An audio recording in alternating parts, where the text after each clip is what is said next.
하나님의 말씀은 골로새서 3장 15절부터 17절 말씀입니다.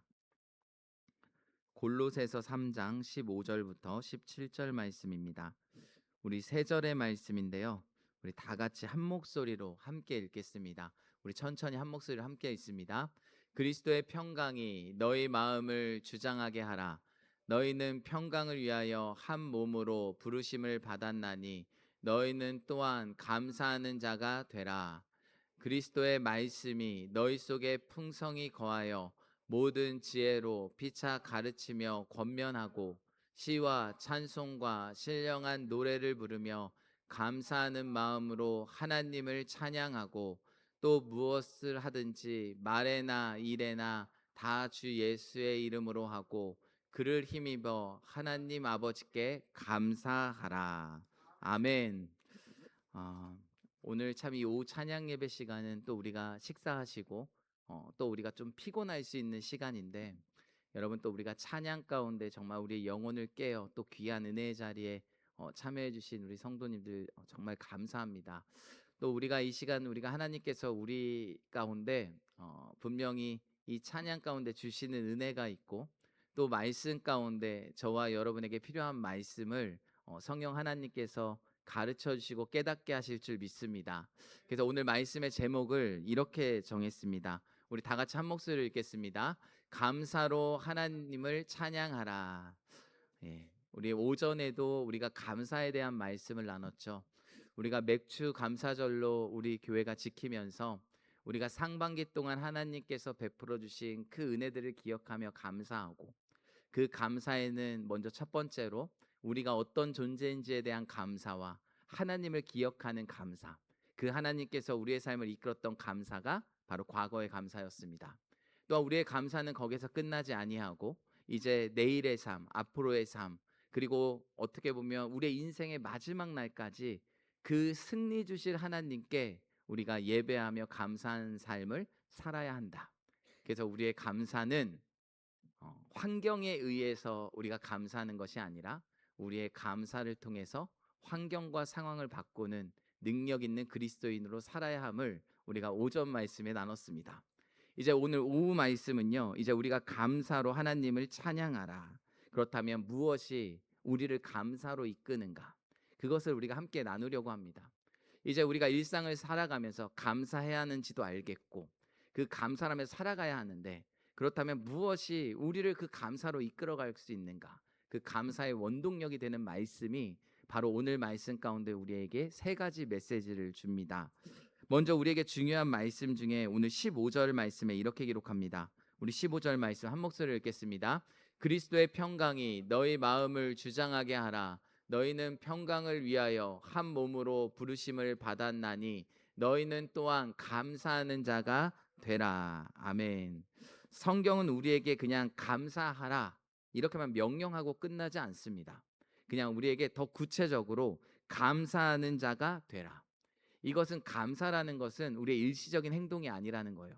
감사하는 자가 되라는 것은 우리 그리스도인 성도들의 삶이 매일매일의 삶이 계속해서 진행되고 주님 오시는 그날까지 주님 앞에 서는 그날까지 우리의 삶을 전체적으로 채워야 할 것이 무엇인가? 그것이 바로 감사라는 것입니다. 여러분 이 자리에 있는 우리 성도님들 우리가 예수를 믿음으로써 살아가면서 우리는 원망하고 불평하지 말고 감사해야 한다는 것 여러분 우리가 동의하지 않고 모르시는 성도님들은 아무도 없으실 겁니다. 하나님께 받은 은혜가 많다는 것도 너무나도 잘 알고 우리는 하나님께 감사해야 한다는 것 너무나도 잘 알지만 순간순간 알면서도 넘어지는 것이 우리의 모습이라는 거예요. 내가 정말 모르면 괜찮겠는데 이 감사하고 원망하고 불평하는 나의 모습을 내가 보면서 스스로 자책하고 넘어지는 우리 성도님들도 계실 수 있습니다. 근데 성경을 보면요. 이스라엘 백성이 그랬습니다. 하나님께서 400년이 넘는 애굽의 종살이에서 그들을 건져 주시죠. 그들을 건져 주시고 홍해를 가르시고 그리고 그 홍해도 얼마나 이 백성들을 사랑하시는지 마른 땅을 걷게 하셨어요. 누가 그 애굽 군대가 따라올 때 그 바다가 갈라지는 것만 해도 너무나도 큰 기적 아니겠습니까? 근데 성경에 보니까 하나님께서 이 백성이 얼마나 사랑하시는지 그 땅을 마르게 하셨다라는 거예요. 그 마른 땅을 걷게 되는 놀라운 은혜들도 경험했습니다. 광야 생활을 하면서 만나와 메추라기와 구름 기둥과 불 기둥을 경험했습니다. 근데 그 백성 가운데 항상 있었던 것이 무엇이냐면, 조금만 어려운 일이 생기면 그 하나님의 베푸신 은혜만을 기억하고 감사해야 하는데, 그냥 순간순간 뭐를 입술 가운데 불평이 생기고 원망이 생기고 지도자에 대해서 또 원망하고, 이런 것들이 참 많았다라는 것이죠. 그러니까 현실이 힘들어지면 여러분, 우리가 영적으로도 영향을 받는 것이 사실입니다.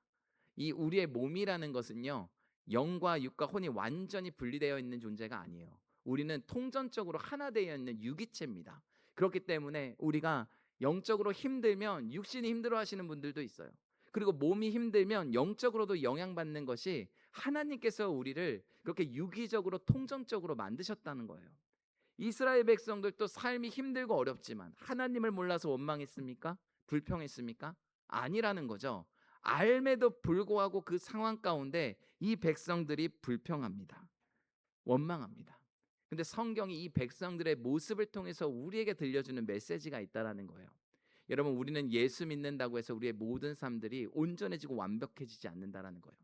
전 예수님을 믿고 오늘 살아가기 때문에 내일 예수님을 배반하지 않고, 오늘 감사를 배웠기 때문에 감사가 매일 이제 앞으로 계속 지속되지 않는다라는 것을 성경은 우리에게 말씀해 주고 있는 겁니다. 즉, 너희들의 연약함을 인정하라 하는 거예요. 너희들은 연약한 존재이고, 연약한 너희들이 붙잡아야 할 것이 바로 예수 그리스도. 그래서 그분이 우리에게 필요하다라는 것을 성경은 계속해서 우리에게 말씀해 주고 있는 것입니다. 이스라엘 백성들이 하나님을 그렇게 경험하고도 원망하고 불평했는데, 여러분, 저와 여러분은 안전하겠습니까? 아니죠. 오늘은 이렇게 결단한들, 오늘은 감사함으로 살아갈 수 있을 것 같아요. 말씀에 은혜 받았다고 나눌 수도 있습니다.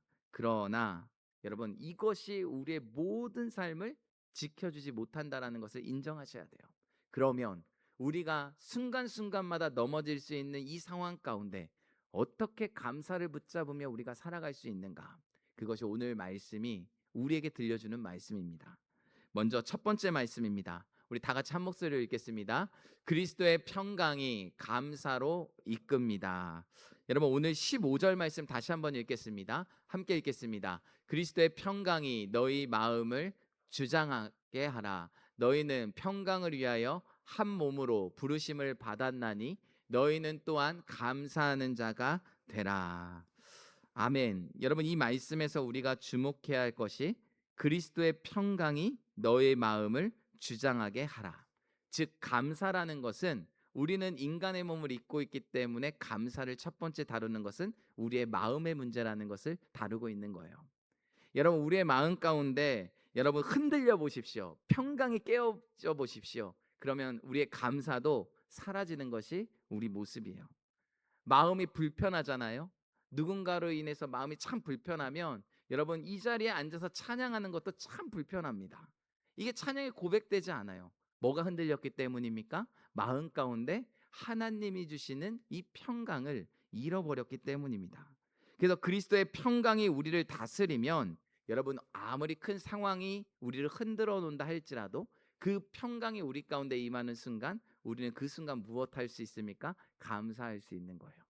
그래서 세상 사람들이 이해할 수 없는 그리스도의 감사가 여기서 나오는 거죠. 환경과 상황을 보면, 야, 이 사람의 모습 보면 감사할 상황이 아닌 것 같은데 어떻게 저렇게 감사하며 살아갈까? 그 예수 그리스도의 은혜와 평강이 우리의 삶을 다스릴 때, 우리는 상황에 요동치는 사람들이 아니라 그 상황 가운데 감사할 수 있게 되는 것입니다. 그래서 요한복음 14장 27절 말씀에 이렇게 기록합니다. 한 목소리로 읽겠습니다. 평강을 너희에게 끼치노니 곧 나의 평안을 너희에게 주노라. 내가 너희에게 주는 것은 세상이 주는 것과 같지 아니하니라. 너희의 마음에 근심하지도 말고 두려워하지도 말라. 아멘. 예수님이 주시는 평안은 세상에 주시는 평안과 다르다라는 거예요. 세상에 주는 평안 같은 거는 일시적으로 내 마음이 즐거워할 수 있고 기뻐할 수 있지만 제한적이라는 거죠. 그러나 그리스도 안에서 우리 가운데 오는 평강은 여러분, 조건과 환경에 있지 않다라는 겁니다. 그 마음이 우리 마음을 다스리고 우리의 마음 가운데 평강이 있을 때 주님 주시는 평강은 우리의 상황과 문제를 뛰어넘는다라는 거예요. 그렇기 때문에 우리가 감사할 수 있는 겁니다. 그래서 우리가 가장 먼저 이 감사를 이끌기 위해서 중요한 것은 예수 그리스도의 이 평강, 이 마음이 저와 여러분 가운데 있어야 한다는 거예요. 이 한 주간 하나님의 평강을 구하며 우리가 살아갈 수 있는 믿음의 성도님들 될 수 있기를 예수님의 이름으로 축복합니다. 여러분 그 평강을 구하십시오. 이 평강은요 여러분의 환경을 뛰어넘을 거예요. 여러분의 문제를 뛰어넘을 거예요. 그리고 이 평강이 우리는 상황은 어렵지만 우리를 찬양하게 만드는, 우리가 하나님을 바라보게 만드는 우리의 삶의 원동력이 되는 것입니다. 이 평강을 붙잡아야 합니다. 여러분 두 번째 말씀입니다. 우리 두 번째 말씀 다 같이 한 목소리로 읽겠습니다. 하나님의 말씀이 감사로 세웁니다. 여러분 하나님의 말씀이 우리를 감사로 세운다는 거예요. 16절 말씀입니다. 한 목소리로 읽겠습니다. 그리스도의 말씀이 너희 속에 풍성히 거하며 모든 지혜로 피차 가르치며 권면하고 시와 찬송과 신령한 노래를 부르며 감사하는 마음으로 하나님을 찬양하고. 아멘. 첫 번째는 하나님의 평강이 우리를 감사로 이끈다면 두 번째는 그리스도의 말씀이 우리를 감사로 이끈다는 겁니다. 우리 교회는 1년에 이독 통독 목표로 해서 여러분과 함께 통독을 하고 있어요. 우리가 성경을 많이 읽는 이유는 성경의 지식을 알기 위해서가 아닙니다. 물론 하나님에 대한 우리가 지식적인 암도 필요합니다. 그 지식도 우리는 가져야 합니다. 말씀을 읽으면서 그 말씀 가운데 임하시고 역사하시는 하나님을 우리는 만날 수 있고 맛보아 알 수 있습니다. 그러나 더 큰 것은 하나님의 말씀이 우리 안에 있어야만 성령께서 그 말씀을 가지고 일하실 수 있기 때문이에요. 말씀이 우리 안에 하나도 없으면 여러분이 기도하는데 그 기도하는 것이 그냥 맹신적인 기도예요. 말씀의 근거도 없어요. 근데 하나님의 약속의 말씀을 우리가 기억하며 묵상하고 읽을 때 성령 하나님께서는 그 필요할 때 그 말씀이 우리의 생각 가운데 깨닫게 해주시고 생각내게 해주시고 가르쳐 주시고 우리의 삶을 이끌어 주신다는 거예요. 우리가 여러분 바다 안에서도 바다 가운데 여러분 배가 나갔을 때 파도에 의해서 좌우로 흔들리잖아요. 그 배 아랫부분에 그 물이 있으면서 그 평형수가 균형을 잡아주듯 우리의 신앙생활도 요동치는 그 신앙 가운데 그 균형을 잡아줄 수 있는 게 무엇인가? 하나님의 말씀이라는 겁니다. 여러분 하나님의 말씀에 우리가 붙잡아야 합니다. 그래서 오늘 말씀을 보게 되면 중요한 시작이죠. 그리스도의 말씀이 너희 속에 풍성히 거하여. 즉 감사는 하나님의 말씀이 우리 가운데 풍성히 거할 때 맺히는 열매라는 거예요. 여러분 사람은요 내 안에 있는 영적인 상태가 우리 막 궁금해하시는 분들이 있어요. 목사님 제 영적인 상태가 별로 안 좋은 것 같아요. 그쵸? 그거 누구한테 물어보실 필요 없어요. 어떻게 하면 되냐면 지금 여러분 마음 가운데 제일 드는 생각과 입술 가운데 제일 많이 내뱉는 말이 여러분의 영적인 상태입니다. 본인 스스로가 알아요. 내 마음이 왜 그러지? 왜 요동치지? 그래서 대부분 영적인 상태가 궁금합니다라고 느끼는 분들은 이상하기 때문에 오시는 거예요. 내가 이러면 안 될 것 같은데. 하나님의 말씀이 바로 그겁니다. 내 입술을 통해서 그게 드러나게 된다라는 거예요. 그 마태복음 15장 18절에 이렇게 말씀합니다. 한 목소리로 읽겠습니다. 입에서 나오는 것들은 마음에서 나오나니 이것이야말로 사람을 더럽게 하느니라. 아멘. 이미 말로 나오는 건 어디에 있어요? 우리의 마음 가운데 있는 거예요. 여러분이 아무리 마음을 속을 포장해도요 말을 많이 하다 보면 여러분의 마음과 속마음이 말에 묻어나오게 되어 있어요. 이게 사람이에요. 또 뿐만 아니라 누가복음 6장 45절에는 이렇게 기록합니다. 한 목소리로 읽겠습니다. 선한 사람은 마음에 쌓은 선에서 선을 내고 악한 자는 그 쌓은 악에서 악을 내나니 이는 마음에 가득한 것을 입으로 말함이니라. 아멘. 그러니까 우리의 입술의 말은 내 마음 가운데 무엇이 쌓여 있는지를 보여준다라는 것이죠. 우리의 마음 가운데 불평이 많아지면 이미 내 마음 가운데 뭐가 쌓여 있는 거예요? 불평이 많이 쌓여 있는 거예요. 우리의 입술 가운데 염려가 쌓이면 당연히 염려가 나올 수밖에 없고, 우리의 입술 가운데 원망, 마음 가운데 원망이 쌓이면 말 가운데 원망이 나올 수밖에 없습니다. 그러나 하나님의 말씀이 우리 안에 쌓이면 우리가 어렵고 힘들 때마다 우리의 마음 입술 가운데 무엇이 나올까요? 하나님의 말씀이 나온다는 사실입니다. 이것이 상황을 뛰어넘는 감사입니다. 그래서 여러분, 우리가 어떻게 감사한 삶으로 우리의 삶을 이끌 수 있는가? 우리는 안전지대가 없어요. 예수 믿는다고 항상 감사할 수 있는 것도 아니고, 예수 믿는다고 악한 영이 여러분을 공격하지 않고 그냥 여러분을 건들지 않은 것도 아닙니다. 항상 틈을 보고 있죠. 항상 노리고 있죠. 그렇기 때문에 우리가 항상 무장해야 할 것이, 하나님의 말씀으로 우리가 무장해야만 우리의 마음 가운데, 우리의 생각 가운데, 우리의 입술 가운데 감사를 지킬 수 있다는 것입니다. 그래서 감사가 그렇게 맺어지는 거예요. 예레미야 29장 11절 말씀을 한번 보겠습니다. 한 목소리로 읽겠습니다. 여호와의 말씀이니라. 너희를 향한 나의 생각을 내가 아나니 평안이요 재앙이 아니니라. 너희에게 미래와 희망을 주는 것이니라. 아멘. 이 말씀이 선포되었던 상황을 잠시 설명드리면, 이스라엘 백성들이 나라도 잃어버렸어요. 나라도 없어요. 그리고 성전도 무너진 상황이었습니다. 사랑하는 사람들이 죽임을 당했습니다. 가지고 있는 모든 재산들 잃어버렸습니다. 빼앗겼습니다. 그리고 지금 바벨론의 포로로 낯선 땅을 향해서 끌려가고 있습니다. 자, 이런 상황 가운데 감사할 수 있을까요? 상황을 보면 감사할 수 없죠. 어떻게 이게 나의 상황이라면, 우리 가족의 상황이라면, 내 사랑하는 이 믿음의 지체들의 상황이라면, 이런 상황들 가지고 하나님 감사합니다 이렇게 할 수 있는, 우린 자신이 없는 사람들이에요. 여러분, 상황만 보면 그렇습니다. 조건만 보면 이건 감사가 아니라 재앙이죠. 눈앞에 있는 현실을 보면 이 상황들 보고 절망할 수밖에 없는 게 이스라엘 백성들의 현실입니다. 그런데 하나님의 말씀은 참 특이합니다. 이런 상황들 가지고 어떻게 우리가 말씀하고 있죠? 너희에게 미래와 희망을 주는 것이니라. 우리의 상황을 보면 이게 무슨 희망이고 이게 미래입니까? 아니잖아요. 근데 하나님의 눈과 시간으로 보면 이것이 너희에게 주는 미래의 희망이라는 것을 우리에게 말씀해 주고 있는 거예요.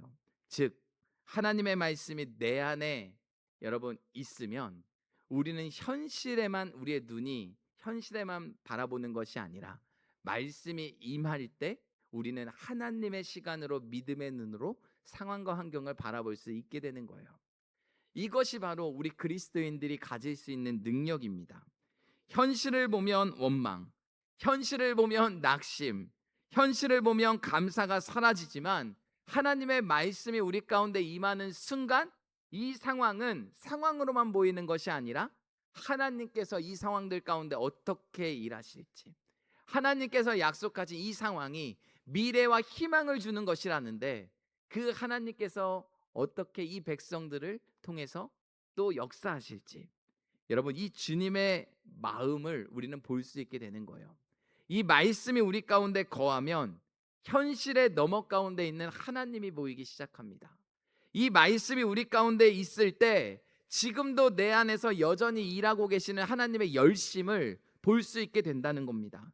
고난 속에서도 우리를 버리지 아니하시고 끝까지 사랑하시는, 우리는 이 상황을 보면서 원망하고 불평할 수 있지만 나를 포기하지 아니하시는 하나님의 손길을 바라볼 수 있게 된다는 거예요.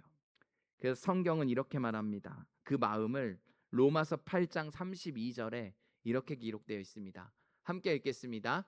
자기 아들들을 아끼지 아니하시고 우리 모든 사람을 위하여 내주신 이가 어찌 그 아들과 함께 모든 것을 우리에게 주시지 아니하겠느냐.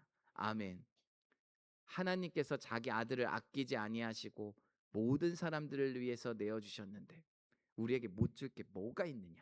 이게 누구의 마음이에요? 하나님 아버지의 마음이라는 거예요. 이 십자가를 바라보는 순간, 말씀을 바라보는 순간 누구를 볼 수 있습니까? 하나님의 마음을 볼 수 있어요. 왜 하나님께서는 나를 이렇게 구렁의 수렁텅이에 넣어버리시는가? 왜 이렇게 고난의 터널에 밀어 넣으시는가? 사방이 우겨쌈 당한 것처럼 막힌 상황처럼 보이는데 도대체 하나님은 왜 나를 이렇게 몰아넣으신가? 근데 말씀을 보는 순간 하나님의 마음을 우리는 알 수 있어요. 우리를 버리시는 분이 아니라는 거죠. 십자가에서 자기 자신 하나님의 아들을 주셨는데 그 하나님께서 우리에게 모든 것을 주시지 아니하겠느냐? 하나님의 아버지의 마음을 우리가 깨달을 수 있게 됩니다. 그렇게 되면 어려운 순간이 있어도 우리는 믿음으로 바라볼 수 있는 게 있어요. 이것을 통해서 하나님께서 이루실 일들이 있겠지. 여러분, 이것들이 많아지면 많아질수록 이 문제가 우리가 믿음을 통해서 그 어려운 시간들을 통과하면 통과할수록 우리의 삶 가운데 일하시는 하나님의 간증들이 넘쳐나는 거예요. 다른 사람들의 눈에는 실패처럼 보이지만 그 실패를 통해서 하나님의 일하심을 드러낼 수 있는 그 시간이 반드시 온다라는 겁니다. 이것이 하나님의 믿는 백성들에게 말씀으로 주시는, 감사로 이끄는 방법이라는 것이죠. 우리 한 가지 더 우리가 나누겠습니다. 오늘 세 번째 말씀입니다. 다 같이 한 목소리로 읽겠습니다. 예수의 이름이 우리 다시 한번 읽겠습니다. 예수의 이름이 감사로 살게 합니다. 네. 여러분, 예수님만으로 만족하세요? 정말 만족하세요? 진짜요? 여러분, 우리는 예수님만으로 만족합니다. 예수님만으로 만족해야 합니다. 그런 믿음의 고백을 하나님께서 기뻐하십니다. 그런데 오늘 17절 말씀을 보니까 이런 말씀이 있어요. 한 목소리 읽겠습니다. 또 무엇을 하든지 말에나 일에나 다 주 예수의 이름으로 하고 그를 힘입어 하나님 아버지께 감사하라. 예. 우리는 우리의 힘으로 감사할 수 없습니다. 우리의 힘으로 구원을 얻을 수도 없고요. 우리의 힘으로 의롭다 여김을 받을 수도 없어요. 우리가 나아가는 것은 여기서 붙잡아야 아주 중요한 단어가 있습니다. 그를 힘입어. 그를 힘입어. 우리가 예수 그리스도가 우리의 삶에 필요한 이유가 여기에 있어요. 오늘을 장담할 수 없는 우리의 삶이기 때문에 우리는 매일매일 우리는 어떻게 감사로 나아가느냐? 그를 힘입어. 예수 그리스도를 힘입어. 여러분, 우리의 감사는요, 그래서 예수 그리스도에 힘입어 하는 감사의 고백입니다. 우리는 우리의 힘으로 그냥 감사를 고백하기에는 너무 제한적인 사람들이에요. 예수를 힘입어 감사하는 사람들입니다. 그래서 누군가 감사합시다, 여러분에게 이렇게 말을 하고, 여러분이 누군가에게 그냥 집사님, 권사님 어렵고 힘들지만 감사합시다 이렇게 권면할 때가 있어요. 그러면 듣는 반응이 여러 가지죠. 감사할 조건이 있어야 감사를 하죠. 집사님 같으면, 검사님 같으면 감사할 수 있겠습니까? 여러분, 얼마나 힘들면 또 그런 말을 하겠습니까? 그런데 여러분, 우리가 중요한 것은 우리의 현실이 쉽지 않을 때, 우리의 마음이 지칠 때 이런 물음들을 우리는 합니다. 그러나 오늘 본문에서 말하는 이 감사는요, 환경과 조건에서 출발하는 것이 아니라 우리에게 알려주는 중요한 말씀이에요. 누구를 힘입어요? 그를 힘입어. 예수님 때문에 감사하는 거예요. 예수님 때문에 오늘을 살아내는 것이고, 예수님의 그 피를 힘입어 우리가 오늘도 그 은혜의 보좌 앞으로 나아가는 것입니다.